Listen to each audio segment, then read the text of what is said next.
The door swings open before he even knocks. That's the first thing that throws him off. 3 men in black suits, standing at the edge of a cracked concrete path. Black SUVs parked at the curb like sentinels. Morning sun cutting sideways through the trees. And the house. Peeling blue paint, a sagging porch that looks like it's been holding its breath for years. Staring back at them like it already knows why they came. Zaire Ashfordvoss doesn't move. He just looks. His brothers, Keston and Damon, identical down to the slight tension in their jaws, flank him on either side. Same height, same build, same unreadable expression trained through years of never letting anyone see the inside of their heads. The 3 of them don't visit places like this. They send people. But the report that landed on Zaire's desk 3 nights ago had been specific. An Omega, 3 children, no pack registration, no affiliation on record, no digital trail beyond a single utility bill. And this location that pinged on a database flagged for syndicate leaks 5 years back. That's not a coincidence. That's a message. So he came himself. The door is open now, and the man standing in it doesn't look surprised. He looks ready, like he knew this was coming and spent every day since preparing for exactly this moment. He's lean but not frail. Dark hair, dirt-stained shirt, eyes that don't drop, don't flinch, don't ask for permission to hold their ground. Selim Osei doesn't speak. He never speaks. But the weight of what he communicates with his posture alone fills the entire porch. 3 small boys press against his sides. The oldest, or what seems like the oldest by maybe 6 seconds, grips a yellow toy truck in both hands. The second holds a notebook to his chest like a shield. The third stands slightly behind Selim's left arm, just one eye visible, watching. All 3 of them are blonde. That detail lands somewhere in Zaire's chest before his brain catches up to it. He clears his throat. "We're not here to cause problems," he says. His voice comes out flatter than he intends. "We just need answers." Selim doesn't move. Keston steps half a foot forward, instinct more than strategy. "We know you've been in this county for 4 years without registration. You understand why that raises questions." Still nothing. Damon exhales through his nose. He's the quietest of the 3, but that usually means he's already 3 steps ahead of everyone else in the conversation. His eyes drift from Selim down to the children, then back. He doesn't say anything either, but something crosses his face. Quick, almost invisible, and he looks at Zaire. Zaire is already staring at the boy with the truck. The boy is staring back. Not scared, not confused. His small jaw is set in a way that looks familiar, in a way Zaire cannot immediately name or locate or explain. The child tilts his head, just slightly. Blue eyes. Sharp. Calm. The kind of calm that doesn't belong on a 4-year-old's face. It belongs on a leader's. Something shifts inside Zaire's chest. Not recognition, not yet, but the feeling right before recognition. The feeling of standing at the edge of a thought you don't want to finish. He pulls his gaze away. "We'll come back," he says. Not a threat. Not a question. A statement. He turns. His brothers fall in beside him. The SUV doors open. And just before the door to the blue house swings shut behind them, the boy with the truck looks up one more time. And doesn't look away. Hi viewers. Here's a question I genuinely want you to answer in the comments. If you found out someone had been hiding something life-changing from you for 5 years, would you want the truth all at once? Or would you need time to handle it piece by piece? Zaire gets into the passenger seat. Keston pulls out of the curb. The house shrinks in the side mirror. And the thought Zaire didn't want to finish, the one that started the moment those eyes locked onto his, finishes itself anyway. Quiet, certain, unavoidable. Why do his eyes feel like mine? 5 years ago, Zaire Ashfordvoss never waited for anything. He arrived. Things happened. He left. That was the order of his world. And that order had never once broken. Not in business, not in negotiations, not in the kind of rooms where the wrong word got people buried without ceremony. The Nakova Gala was not supposed to be any different. It was a syndicate fundraiser dressed up as a charity event. 3 floors of marble, string quartets, and people spending money to look like they weren't spending money. The kind of room where power sat in silence and smiled at itself. Zaire had attended 7 of these. He remembered none of the faces. He was going to remember this one. The catering staff moved like shadows. Efficient. Invisible by design. Zaire had already identified 3 potential threats in the room and dismissed 2 of them by the time he reached the balcony. The 3rd was still being monitored by Damon from across the floor. He needed air. The balcony was narrow. Stone railing. City lights below. And one person already standing there. Back against the far pillar, tray balanced on one arm, staring out at nothing in particular. Catering uniform.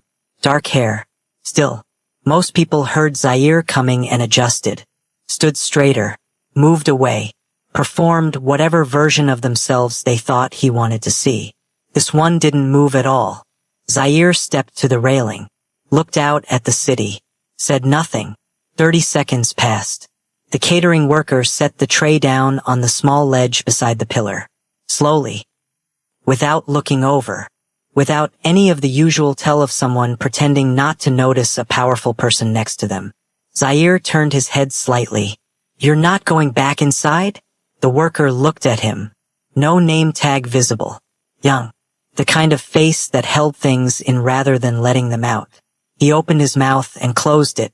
Reached into his shirt pocket. Pulled out a small worn notepad and a pen.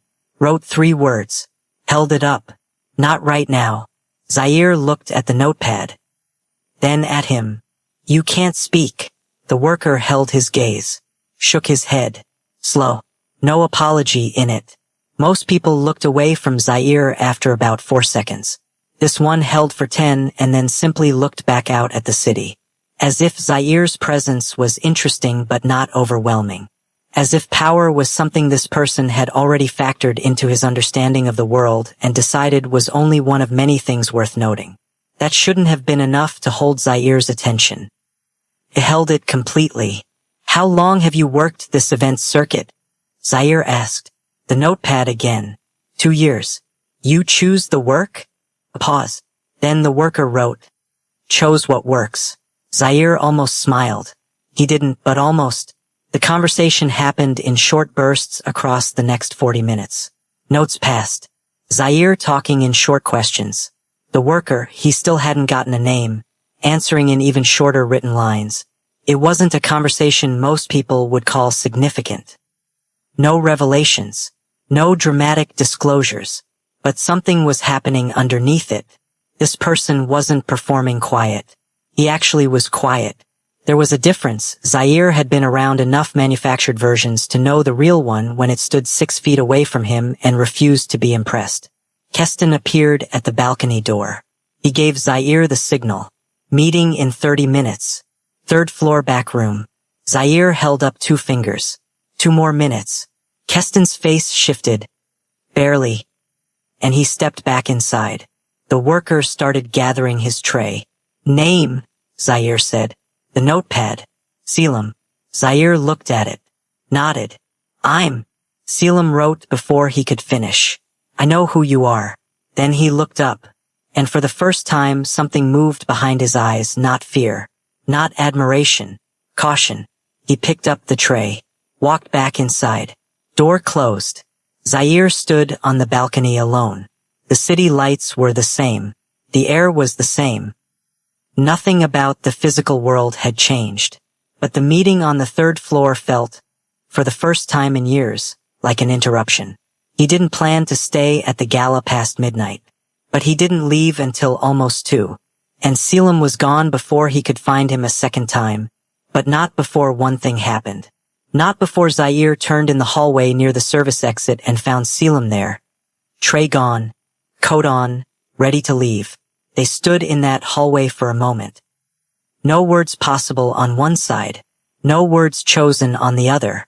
And still something passed between them. Real and unguarded and gone too fast. Zaire didn't reach out. Didn't stop him. Selim walked out into the night. And Zaire stood in the hallway thinking he'd find the man again when things settled down. He didn't plan to stay caught in that thought all week. But he didn't plan to leave it behind either. He went back the next morning. Not to the gala, that was over, but to the catering company listed on the event contract. Zaire had the address inside of 2 hours.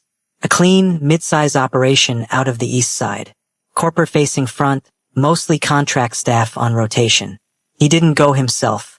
He sent Keston, which was almost the same thing. Keston came back with nothing useful. No Selim on their current roster. The name was there briefly in a temp placement file from 8 months back. One event. The Nakova Gala was not on his record. Like it had been quietly removed. Not deleted, removed. There was a difference. Deletion left traces. Removal required someone with access. That was the first flag. Zaire looked at the file gap for longer than he should have. He told himself it wasn't personal. It was a pattern irregularity. He didn't like pattern irregularities. That was his reason for pushing on it. He told himself that for about 4 days. By day 5, he'd pulled the security footage from the Nakova building. The balcony camera covered a 60-degree angle. He could see himself at the railing. He could see the moment he turned to speak to someone beside him. The footage showed no one beside him. The angle was clean. No obstruction. No glitch visible in the metadata. The timestamp was continuous. But the space next to Zaire on that balcony, the space where Selim had been standing for 40 minutes, was empty, like he hadn't been there at all. Zaire sat back in his chair. That was the second flag. He pulled the hallway footage. The service exit corridor. Same result. Timestamp intact. No corruption visible. And no Selim walking out into the night. Just Zaire. Standing alone. Looking at a closed door.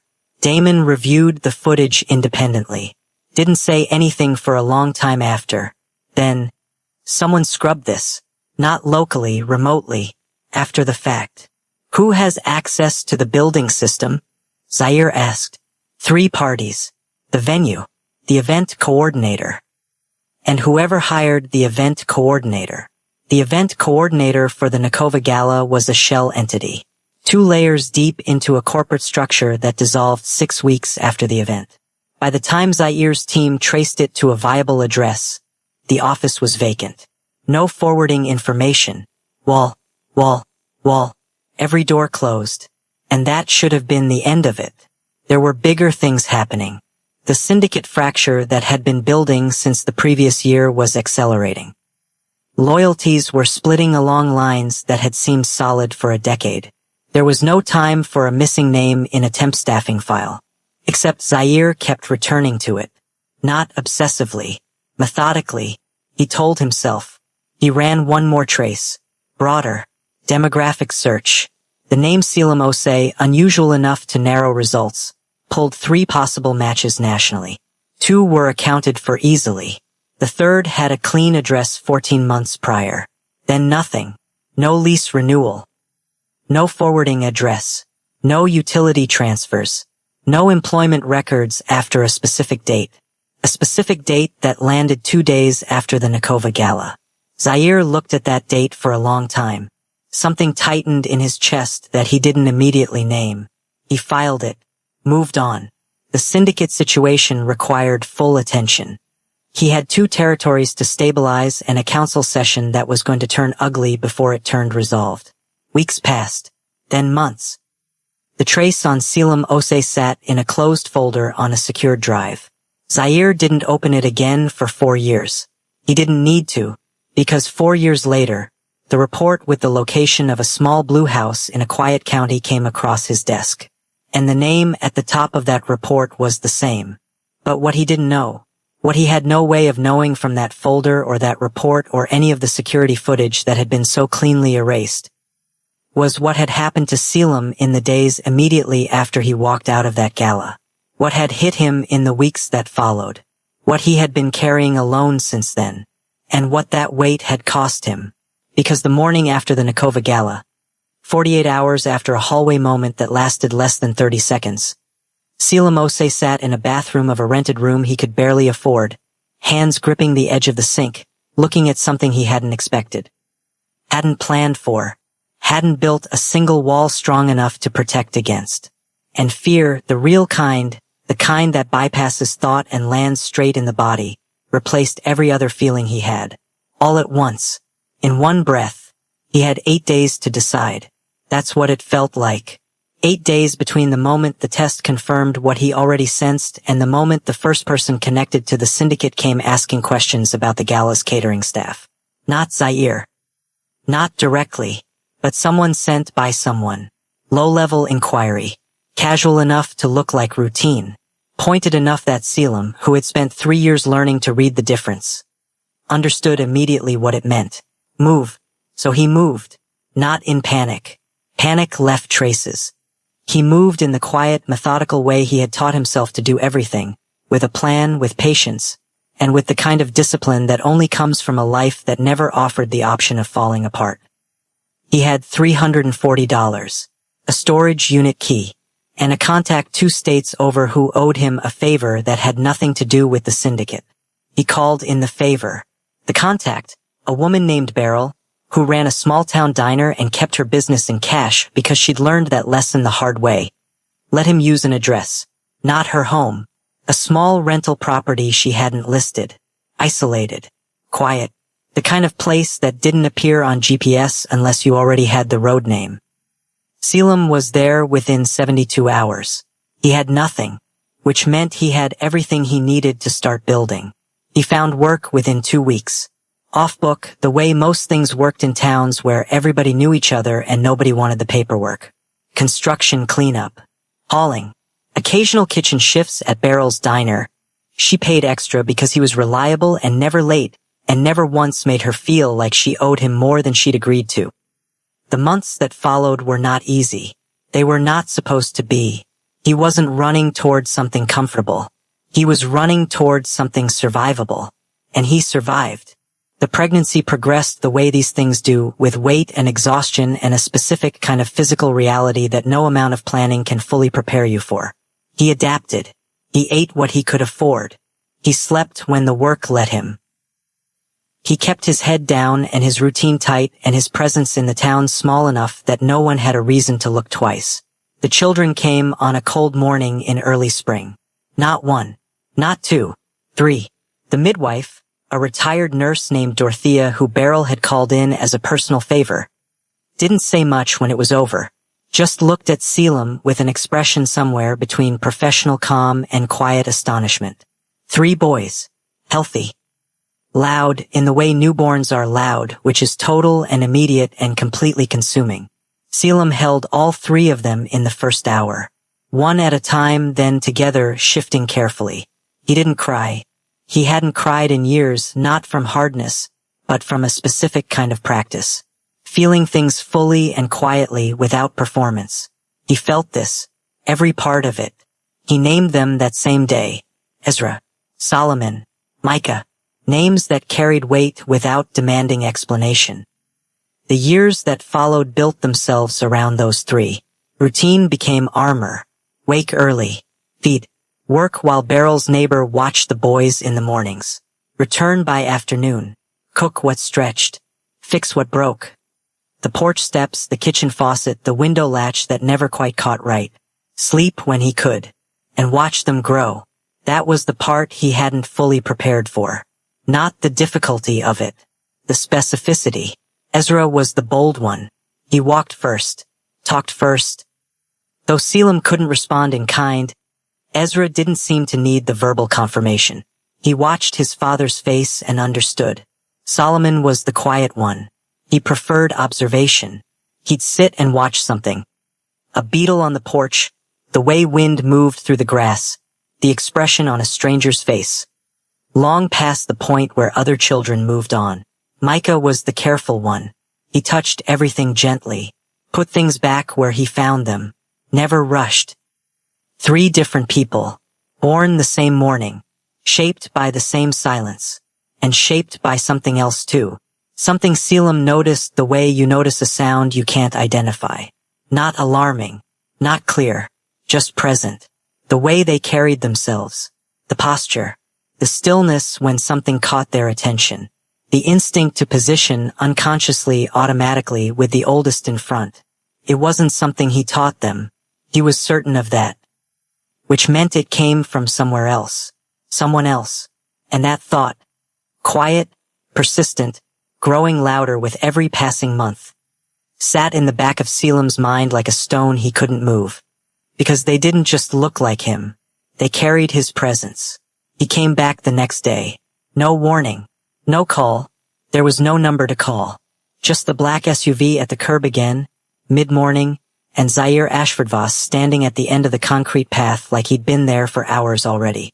Alone this time. No Keston. No Damon. Just him. Selim saw him from the kitchen window and went completely still. His hands were in dishwater. He didn't lift them out. He just stood there, looking through the glass at the figure at the end of the path. The boys were eating. Solomon was reading a book balanced against his cereal bowl. Micah was stacking crackers in an architecture that had no practical purpose and complete structural logic. Ezra was watching the window, because Ezra always saw things first. Selim dried his hands, stepped out onto the porch. Zaire looked up. Something crossed his face, quick, practical, and then flattened back into control. He didn't approach the steps. He stayed at the bottom of the path. "I'm not here to escalate anything," he said. Selim waited. "I just want to understand what I'm looking at." That was the thing about Zaire that Selim had not forgotten in 5 years. He didn't say more than he meant.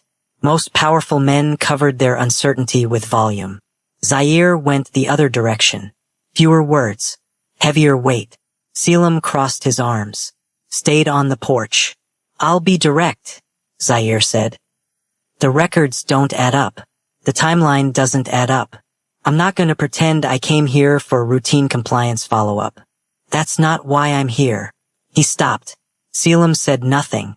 "I came back because I'm trying to understand something that doesn't have a clean answer yet." He left it there. The day passed with Zaire in the yard. Not inside. Selim didn't open that door, literally or otherwise. But Zaire didn't leave.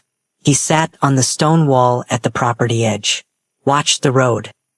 Made 2 phone calls that he stepped further away to take. The boys came outside after lunch. Ezra spotted Zaire immediately and changed direction without breaking stride, moving toward the far end of the yard. Solomon glanced up from his book, evaluated the situation with the efficiency of someone 3 times his age, and went back to reading closer to the porch where Selim stood. Micah walked in a long, slow arc around the yard that just happened to bring him within about 15 feet of Zaire. Then stopped. Looked. Zaire looked back. Selim watched all of it from the porch without moving. Micah turned around and came back. Over the next hour, Zaire said nothing to the boys. Didn't approach. Didn't call out. But he watched, and Selim could see him watching with the kind of attention that wasn't casual. It was the attention of someone cataloging, recording, building a picture from small details because the large ones were being kept from him. He came back the following morning. And the morning after that. Same routine. The wall at the property edge. Present but not pushing. Patient in a way that felt, to Selim, more calculated than genuine. But on the 4th day, Ezra did something unexpected. He walked directly across the yard. Stopped 6 feet from Zaire. Set his toy truck on the ground between them. Looked up. Zaire looked down.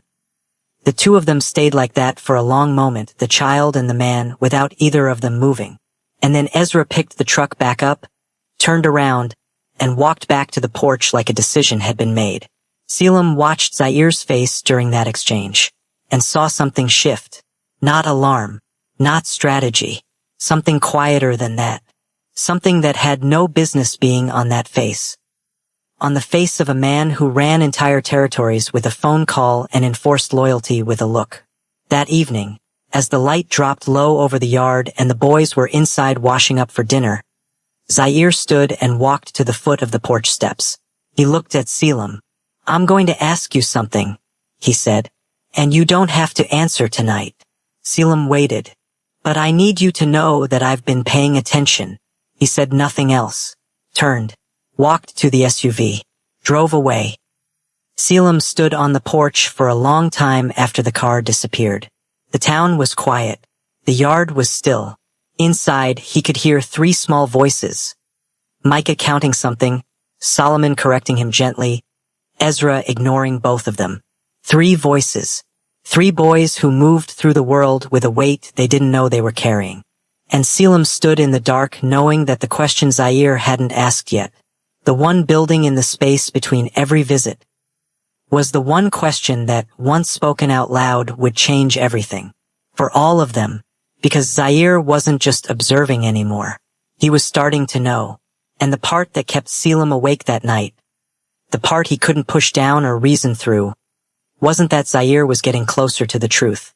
It was that one of the boys had already started watching for the black SUV in the mornings, and smiling when it appeared.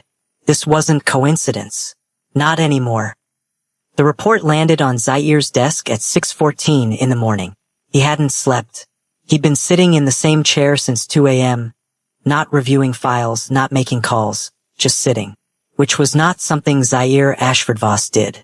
Sitting without purpose was a version of losing, and he didn't lose. But the visits to the Blue House had done something to his thinking, disrupted it, made it run in directions he hadn't authorized. So when his investigator, a man named Cortez Beaumont who had never once brought him incomplete information in 11 years, placed the folder on the desk and said, quietly, carefully, "There are gaps I can't close." Zaire felt something that wasn't quite anger.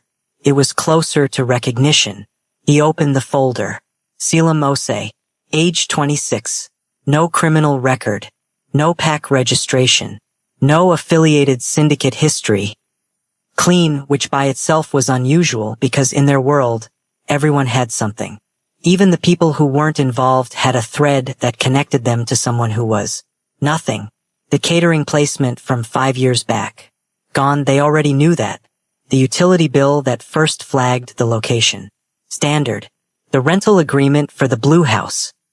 Paid in cash, monthly, through a third party that traced back to a woman named Beryl, who ran a diner 2 towns over, and had no connection to anything Zaire's operation had ever touched. 3 children. No birth certificates on file in the county system. A note from Cortez. Possible registration under alternate jurisdiction. Could not confirm. No birth certificates. Zaire set the folder down. Looked at the wall. That's when the logic started building. The wrong logic, as it turned out, but it felt clean at the time. It felt like the only explanation that made everything fit. This was deliberate. All of it. The erased footage from the gala.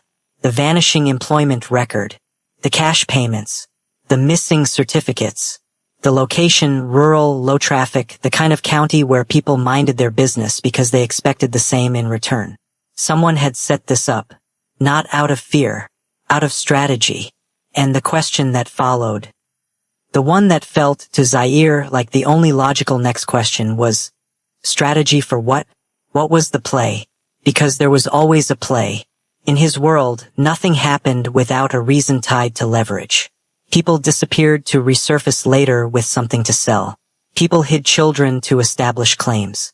People built quiet lives in remote counties to stay off radar until the moment was right to step back onto it. He turned it over. All of it. And by the time the sun came up, he had a conclusion. Selim Osei had run from the gala for a reason. Had covered his tracks with professional-grade precision. Had avoided every system that would have flagged him. Not because he was afraid, but because he was preparing. The children were part of it. That was the thought.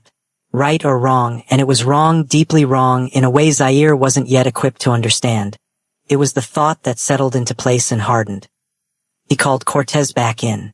Start a quiet background poll, Zaire said. Anyone who's had contact with the Osei household in the last 4 years. Beryl, whoever she is. The midwife, if there was one. Anyone. Cortez wrote it down. Approach. Invisible, Zaire said. I don't want him to know we're looking. Cortez left. And Zaire sat back in his chair with the cold satisfaction of someone who believed they were finally gaining ground. That feeling. The one that comes right before you realize the ground you're standing on is not what you thought it was. Held for exactly 4 days. Because on the fourth day, Cortez came back, placed a second folder on the desk, thinner than the first. The midwife's retired, out of state, clean. Beryl has no ties to any network we track. The neighbors are exactly what they look like, regular people. He paused. And the birth certificates. Zaire looked up. Filed, Cortez said.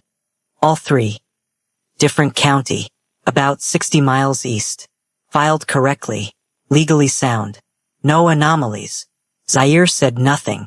I couldn't find a play, Cortez said carefully. Whatever this is, it doesn't look like a setup. He left the folder and walked out. Zaire stared at the second folder for a long time. The clean logic from 4 days ago was still there. Still felt like it should be right. But the facts weren't cooperating. And facts, in Zaire's experience, didn't lie to protect feelings. Something was off, not with Selim's story, with his own reading of it. It happened on a Thursday, late afternoon. The light in the yard was going gold and long. The boys had been outside since 3, Ezra chasing something in the grass, Micah reorganizing rocks along the fence line with the focused energy of someone executing a plan. Solomon sitting cross-legged near the porch with his book open but his eyes drifting more than reading. Zaire was at the stone wall. He'd been coming every day for 2 weeks now. The routine had settled into something that nobody had formally agreed to. Selim hadn't invited him closer, hadn't turned him away either, just maintained the distance like a line drawn in the ground, visible to both of them, respected by both, not yet crossed. Zaire had stopped pushing. That was new.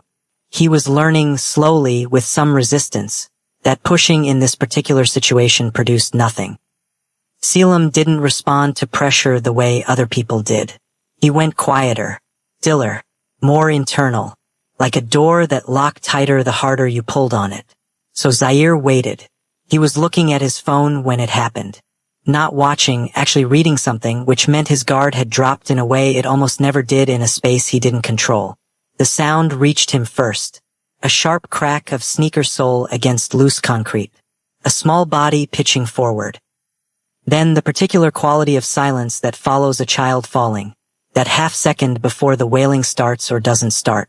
He moved before he decided to. 6 feet. Fast. Low. Ezra hit his arms instead of the ground. It wasn't a practiced catch. It was instinct, hands out, bending at the knee, absorbing the momentum. Ezra's chin missed the concrete by the width of a breath. The yellow toy truck skittered off to the left and landed in the grass. For a second, neither of them moved. Ezra pulled his head back and looked at Zaire's face from about 8 inches away. Not scared, not crying, just looking. The way the boy looked at things. Direct, unhurried, like he was deciding something. Zaire's chest was doing something it had no business doing. Some mechanical response that started in the sternum and radiated outward. Something he hadn't felt in so long he didn't immediately have a name for it. He set Ezra upright carefully, both feet on the ground.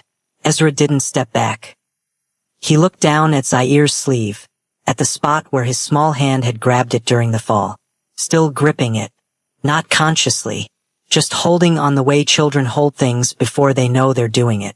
Zaire looked at that hand. He did not move. Across the yard, Selim had taken 3 steps off the porch. He'd stopped, standing there, not intervening, but every part of him was locked onto this moment. The posture of someone who wanted to cross the distance and was holding themselves still by decision. Micah had turned from the fence. Solomon had closed his book. Nobody spoke. Ezra finally lifted his face again. He tilted his head. That same tilt from the first day. That gesture that had landed somewhere in Zaire's chest like a key turning in a lock, and looked at him with a clarity that no 4-year-old should have access to. And then he said it. Soft. Matter of fact. No drama in it at all. You smell like home. 3 words. And the yard went so quiet that Zaire could hear the grass moving. He didn't respond. He couldn't. Not because he didn't have words. He had too many, all of them arriving at once and none of them remotely adequate. He looked up from Ezra's face and across the yard to Selim. Selim was already looking at him. And for the first time in 5 years, In all the time since a balcony and a notepad and a closed service door. Selim's face broke. Not into tears. Into something worse. Recognition. He couldn't stop coming. That was the part Zaire couldn't rationalize anymore. He tried. Twice he told himself he would take a day, just one day, to reset the dynamic. Step back. Create distance. Return to the kind of clear-headed analysis that had kept him operational for 15 years without a single move he regretted. Both times, he'd been at the stone wall by mid-morning. Something had broken open in him on Thursday in that yard. He knew what it was. He wasn't ready to say it. So instead, he did what he always did when he couldn't face a thing directly. He moved around it. Increased the pressure. Asked more questions. Tried to get Selim to speak through the silence in some way that didn't require Zaire to examine what Ezra's 3 words had done to him. The visits got longer. More direct. He started sitting on the porch steps. Not inside, still not invited inside, but closer. He asked Selim questions that required written answers because he knew written answers took longer and gave him more time to study the face of a person he was increasingly unable to categorize. Selim answered some. Didn't answer others. The ones he didn't answer weren't hostile refusals, they were considered ones. He'd look at the question, look at Zaire, and put the notepad down, which said something too. The boys adjusted to his presence the way children adjust to fixtures, gradually and then completely.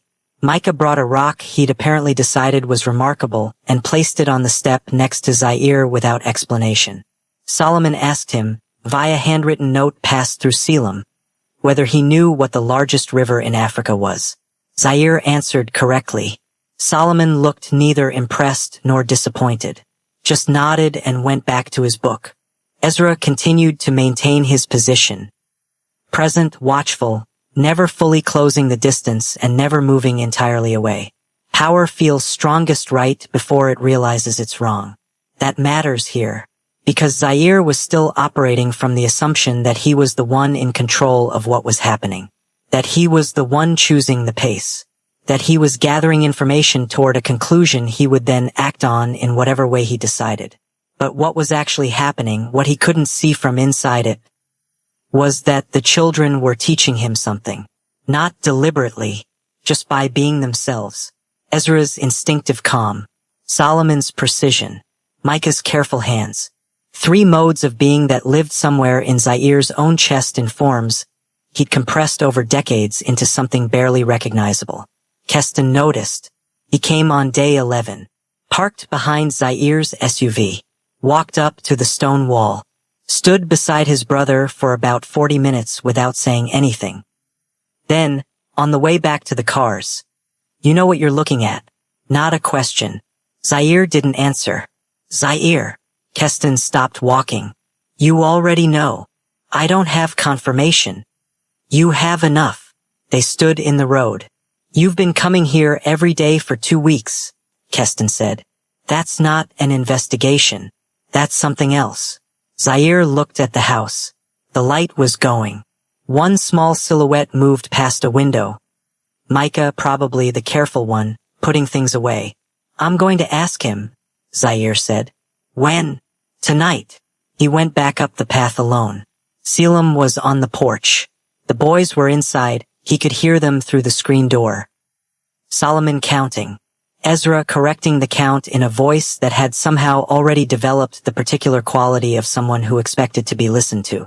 Zaire stopped at the bottom of the porch steps. The evening was still.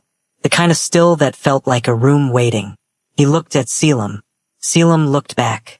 And the question that had been building for 2 weeks, that had started on a balcony 5 years ago with a notepad and 3 words and a closed door, finally came out of him. Low.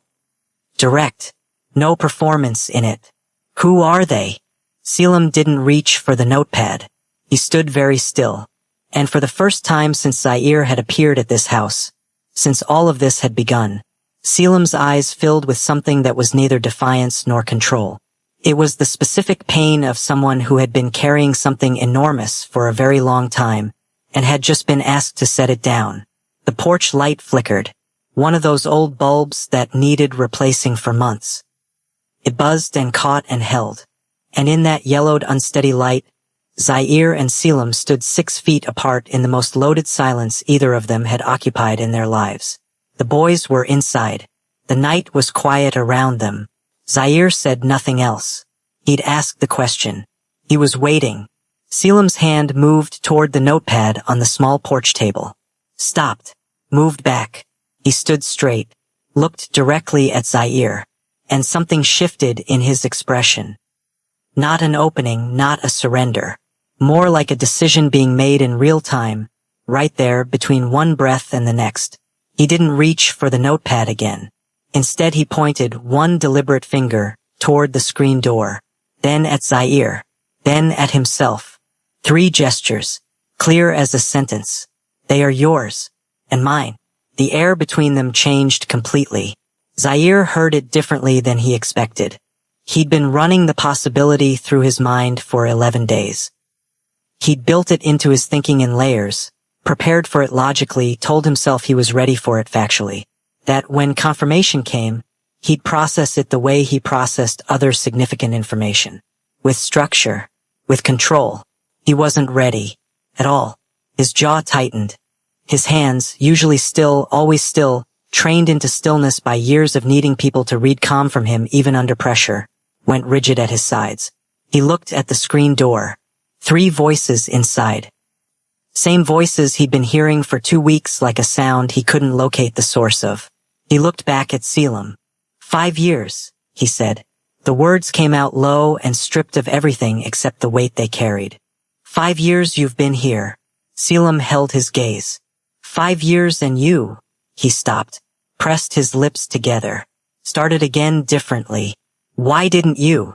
He stopped again, because the question finished itself before he got there. Why didn't you find me? And the answer? The one that Selim's face was already giving, without the notepad, without words, without anything except the absolute clarity of someone who had made a decision and paid for it every single day since, was not the answer Zaire had expected. It wasn't fear. It wasn't strategy. Selim reached for the notepad, wrote 4 words, held it up. You were always surrounded. Zaire read it. Read it again. You were always surrounded. Not by bodyguards. Not by staff. By a world. A power structure, a syndicate framework, a set of loyalties and dangers and interests that had no room in it for a mute omega with 3 children and no leverage and no protection. That was the answer. Zaire had nothing to say to that, because it was true. It sat in the center of his chest like a fact he couldn't argue with, because it was exactly the kind of thing he would have told someone else in a different situation. You don't bring something fragile into a dangerous house just because you want to. You wait until the house is safe. Or you build a different one. The porch light buzzed. Zaire reached into his jacket. He placed an envelope on the porch railing. Selim looked at it. I had it done 3 days ago, Zaire said. Cortez collected samples without you knowing. I'm sorry for that. He paused. I know how that sounds. I'm still sorry. The envelope sat between them, white, sealed. Slightly worn at the corner from being in his jacket for 3 days. Selim looked at it for a long time. I never forgot you, Zaire said. That landed. He could see it land, in the slight change around Selim's eyes, in the way his jaw shifted, in the long exhale that wasn't quite controlled. 5 years of a certain assumption, the assumption that he had been nothing more than a single evening to a powerful man who moved on to the next thing, cracking at the foundation. Selim's hand moved toward the envelope, stopped, didn't pick it up, and in that hesitation, in the space between reaching and stopping, Zaire understood something new. Something the last 11 days had been building toward without him realizing it. The question was never going to be what the envelope said. The question was always going to be what came after. The screen door creaked. Ezra stood in the doorway, barefoot, pajamas, holding the yellow truck. He looked at Zaire. Looked at his father. Looked at the envelope on the railing. Didn't say anything. Just watched. And the envelope sat there, unopened, in the flickering porch light, carrying the kind of answer that doesn't actually answer anything. He opened it himself. Standing alone in the SUV at the end of the road with the engine off and the night pressing flat against every window. He'd picked it up from the railing when Selim turned to take Ezra back inside. Didn't ask. Didn't explain. Just took it, walked down the path, got in the car, opened it, read it, and sat with it for 23 minutes before he started the engine. The test confirmed what Ezra's eyes had told him on day one, what Keston's voice had said on the road, what some deeper layer of his own body had known from the moment he stood at that cracked concrete path and watched three boys watch him back. He drove home. He didn't sleep. In the morning, he was back. But the morning felt different. Not because anything visible had changed. Same road, same house, same peeling blue paint catching the early light. The difference was inside him. Something had reorganized overnight. The investigator's posture he'd been carrying for 2 weeks, the careful, controlled approach of a man gathering information toward a decision, was gone. What replaced it was harder to name. Heavier. He knocked on the door. Selim opened it, looked at him, looked at his face for a long moment, then stepped back and let him in. That was the first time. Inside, the house was small and worn and completely specifically theirs. A bookshelf that was slightly too tall for the wall and leaned half an inch. A kitchen table with 4 mismatched chairs. Artwork. Children's drawings. Dense with color and detail. Covering most of the lower half of the living room wall like wallpaper chosen by people who understood what mattered. Solomon was at the table, working on something in a notebook. He looked up when Zaire came in, assessed, returned to the notebook. Micah came in from the hallway, stopped, then walked to the kitchen and came back with a glass of water. He sat in front of the empty chair across from Solomon. Not for any particular reason that was explained. Just placed it there. Ezra was not in the room. Zaire sat down. Selim stood in the kitchen doorway. And then Zaire said the thing that had rearranged itself in him overnight. Not an announcement. Not a declaration. He said it quietly to the room, to Selim, to the 2 boys who were present and the one who wasn't. I'm not leaving this time. The room held it. Selim didn't move. Didn't write anything. Didn't nod. Solomon kept writing in his notebook. Micah looked at his water glass. And the silence that followed wasn't hostile or accepting. It was the silence of a situation that understood the weight of what had just been said and was refusing to let anyone off easily. Because this right here was not resolution. Not even close. Truth doesn't fix damage. It reveals it. What Zaire had just walked into wasn't a family that needed him to show up. It was a world that had been built carefully and completely without him. For walls. For chairs at a table. A bookshelf of leaning books. Children who knew how to put things back where they found them and count their own inventory of rocks and ask the right questions through written notes passed through their father's hands. This had been working. Not beautifully. Not easily. But working. And the real question, the one underneath all the DNA and surveillance and 5-year timelines and unopened envelopes, was not are they yours. It was do you deserve to step into something you weren't part of building. Ezra appeared in the doorway. He stood there looking at Zaire the way he always looked at things. Direct, unhurried, deciding. Then he crossed the room. Sat in the chair next to him. Set the yellow truck on the table between them. Didn't say anything. Zaire looked at the truck. At the small hand that had released it. At the 4 mismatched chairs and the leaning bookshelf and the drawings on the wall and Selim standing in the kitchen doorway holding everything together with a silence that had never been emptiness. Had always, every moment, been intention. He felt something move in his throat. He didn't look away from it this time. I know I don't have the right to just step in, he said, slowly, like each word was being selected from a pile he'd been sorting through all night. I know that. I'm not asking for everything at once. Selim finally moved. He came to the table, sat down, not across from Zaire beside him, which was its own kind of answer, different from yes, different from forgiveness, different from welcome. More like we'll see. More like this is the beginning of something, not the end. He picked up the notepad, wrote something, slid it across the table. Zaire read it. 3 words this time. Don't prove it. He looked up. Selim held his eyes. Show it.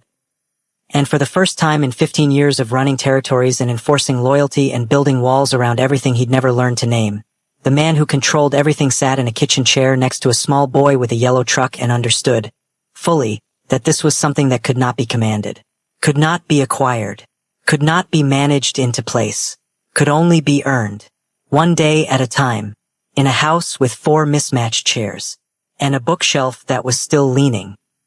If the story moved something in you, if you've ever had to choose between protecting someone and letting them in, drop your thoughts in the comments. Your words might be exactly what someone else needs to hear today. And if you're new here, this channel carries stories that stay with you. Subscribe and turn on notifications so you don't miss what comes next. Every story we tell is a chance to see something true about the human heart, and we'd love for you to be here for all of it.